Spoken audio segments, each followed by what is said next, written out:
আসসালামু আলাইকুম। আমাদের গৃহিণীদের এমন অনেক কাজ আছে যেগুলো প্রতিদিন করতে হয়, কিন্তু কিছু কাজ আছে যেগুলো আমাদের প্রতিদিন না করলেও চলে। আজ আপনাদেরকে এমন কিছু টিপস দিব যে কাজগুলো আপনারা সপ্তাহে একবার করলে পুরো সপ্তাহ কিছুটা শান্তিতে কাটাতে পারবেন। আসসালামু আলাইকুম। আমি ইকরাজ কুইজিন অ্যান্ড লাইফস্টাইল চ্যানেলটিতে আপনাদের সবাইকে আরও একবার স্বাগত জানিয়ে নতুন একটা ভিডিও শুরু করছি। আপনাদের সবার কাছে অনুরোধ থাকবো ভিডিওর শুরুতেই একটি লাইক দিয়ে ভিডিওটি দেখা শুরু করবেন। প্রথমে আমি আমার ফ্রিজটা পরিষ্কার করে নিচ্ছি। ফ্রিজের উপর দিকটা মাঝে মাঝে ময়লা হয়ে যায়, আমাদের হাতের ছাপ বা অন্যান্য ময়লা লাগে, কিন্তু ফ্রিজ প্রতিদিন না পরিষ্কার করলেও চলে। তাই আমি সপ্তাহে একবার ফ্রিজটা ভালো করে উপর দিকটা মুছে নিই, যেন সপ্তাহের অন্যান্য দিন আমার ফ্রিজটা একদম চকচকে থাকে। একটা গ্লাস ক্লিনার নিয়েছি, গ্লাস ক্লিনারটা স্প্রে করে তারপর ফ্রিজটা ভালোভাবে মুছে নিচ্ছিলাম।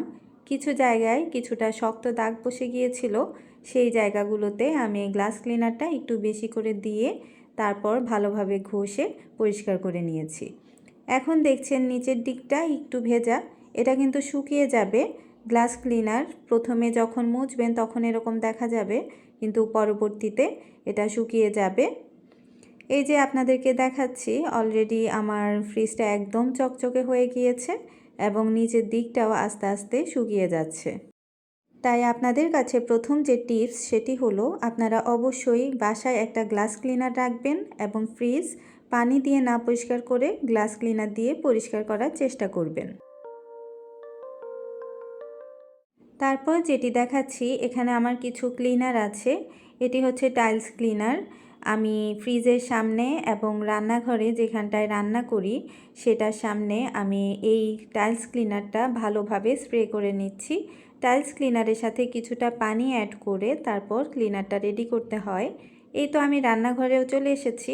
এই দিকটায় যেহেতু আমি রান্না করি তাই তেল চিটচিটে হয়ে থাকে এবং মাঝে মাঝে রান্নার ছিটকে পড়ে, তাই আমি এই দিকটাও ভালোভাবে টাইলস ক্লিনার দিয়ে স্প্রে করে নিচ্ছি। এছাড়াও রান্নাঘরে যেই দিকটায় আমরা ময়লার বালতি বা ঝুড়ি যেটাই বলেন না কেন রাখি, সেই দিকটাও মাঝে মাঝে ময়লা ফেলতে গিয়ে আশেপাশে একটু ময়লা পড়ে। এই ময়লাগুলো কিন্তু সবসময় উঠাতে কষ্ট হয়, আবার ঘর মুছলেও মাঝে মাঝে ময়লাগুলো আসলে শক্ত হয়ে দাগ পড়ে যায়। এবং ফ্রিজের এই দিকটাও আমি স্প্রে করে নিচ্ছি, ফ্রিজের নিচের দিকটা, কারণ ফ্রিজ থেকে যখন আমরা খাবার নিই বা মাঝে মাঝে ফ্রোজেন আইটেমগুলো আমরা যখন বের করি বরফ পড়ে, সেক্ষেত্রে এখানেও কিছুটা ময়লা জমে থাকে। তাই আমি জায়গাগুলো টাইলস ক্লিনার দিয়ে ভালোভাবে স্প্রে করে নিয়েছি। স্প্রে তো করেছি, 10 মিনিট অপেক্ষা করতে হবে। সেই ফাঁকে আমি ঘরের যে পাপোশগুলো আছে সেগুলো নিয়ে নিলাম। পাপোশগুলো সব একসাথ করে তারপর আমি ওয়াশিং মেশিনে দিয়ে দেব। এই তো আমার পাপোশগুলো চারদিক থেকে নেওয়া শেষ। আমি এবার পাপোশগুলোকে একবারে ওয়াশিং মেশিনে দিয়ে দেব যেন পরিষ্কার হয়ে যায়। সপ্তাহে একদিন পাপোশগুলো পরিষ্কার করে নিলে খুব ভালো হয়। আপনারা যারা হাতে ধোন তাদের জন্য তো এটা একটু কষ্টকর, সেক্ষেত্রে আপনারা একটু ভিজিয়ে রাখবেন এবং একটা বড় ব্রাশ রাখবেন যাতে 1-2 ঘষাতেই পাপোশ পরিষ্কার হয়ে যায়। পাপোশগুলো আমি ধুতে দিয়ে দিয়েছি। এবার একটা নেটের তার দিয়ে ওই যে স্প্রে করে রাখা জায়গাগুলোতে একটু ভালোভাবে ঘষে দেব। যেহেতু 10 মিনিট ধরে ময়লাগুলো স্প্রেতে ছিল, তার কারণে ময়লা কিন্তু নরম হয়ে গিয়েছে এবং এই তার মাজনি দিয়ে আমি যখন একটু ঘষে দেব তখন ময়লাগুলো অনেকটাই উঠে চলে আসবে।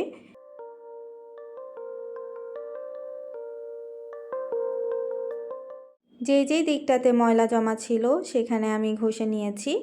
এবার আমার কাজ হবে আমি নর্মাল যেভাবেই আমার ঘরটা মুছি সেটা দিয়ে মুছে ফেলা। যেহেতু ময়লাগুলো অলরেডি উঠে গিয়েছে, এখন নর্মালি আমি মুছে ফেললেই সব ময়লা একবারে চলে আসবে। তো সপ্তাহে একদিন আপনারা যদি যেই জায়গাগুলোতে একটু বেশি ময়লা পড়ে সেখানে কিচেন ক্লিনার বা কিচেনের বাইরের জায়গাগুলোতে টাইলস ক্লিনার দিয়ে একটু স্প্রে করে ঘষে নিলে আপনার ঘর হয়ে যাবে ফকফকে তকতকে। অন্যান্য দিন আপনি নর্মালি যেভাবে ঘর মোছেন সেভাবে ঘর মুছলেই হয়ে যাবে।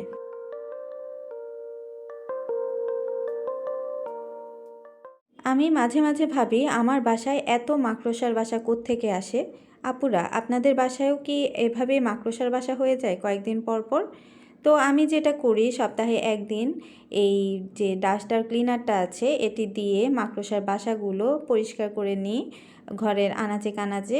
এটি কিন্তু বেশি সময় লাগে না, 5-10 মিনিট একটু সময় দিলেই আমার মোটামুটি হয়ে যায়। সপ্তাহে একদিন করে পরিষ্কার করলে কিন্তু আপনার বাসায় অত বেশি মাকড়সার বাসা হবে না। জাস্ট হালকা করে একটু পরিষ্কার করে নিলেই হবে। তো এটি হচ্ছে আরেকটা টিপস, আপনারা চাইলে সপ্তাহে একদিন মাকড়সার বাসাগুলো পরিষ্কার করে নিতে পারেন। কারণ মাকড়সার বাসা থাকলে কিন্তু ঘরটা অনেকটাই নোংরা লাগে দেখতে। কারণ উপর দিকে যখন আপনি তাকাবেন, যখন দেখবেন মাকড়সার বাসা আছে, তখন মনে হবে যে আপনি ঘরটা হয়তো বা প্রপারলি ক্লিন করেন না। এটি একটি ব্যাড ইম্প্যাক্ট পড়ে। তাই বলবো সপ্তাহে একদিন মাকড়সার বাসাগুলো পরিষ্কার করবেন। পাপোশগুলো এখন ধুতে দিয়ে দেব। আমি যে ডিটারজেন্টটি ব্যবহার করি সব সময়, আপনাদের যাদের বাসায় আয়রন আছে তারা এই ডিটারজেন্টটি ব্যবহার করবেন। এটি কিন্তু খুব সাশ্রয়ী এবং দামও কম। এখন আমি পাপোশগুলো ধুতে দিয়ে দেব। আমার আজকের এই ভিডিওটি আপনাদের কাছে কেমন লেগেছে অবশ্যই কমেন্ট করে জানাবেন। যদি ভালো লাগে ভিডিওটিতে একটি লাইক দিয়ে দেবেন এবং বন্ধুদের সাথে শেয়ার করবেন। আমার পাশে থাকতে, আমাকে সাপোর্ট করতে আমার চ্যানেলটিতে সাবস্ক্রাইব করবেন। পাপোশ ধোয়া হচ্ছে ওয়াশিং মেশিনে, এই ফাঁকে আমি জানলাগুলো পরিষ্কার করে নিচ্ছি। সপ্তাহে একদিন বা 10-12 দিন পরে একদিন জানালাগুলো পরিষ্কার না করলেই নয়, তাই আমি সপ্তাহে একদিন করেই জানালাগুলো পরিষ্কার করে নিই। আজকের মতো এখানেই বিদায় নেব। সবাই ভালো থাকবেন, সুস্থ থাকবেন। ধন্যবাদ।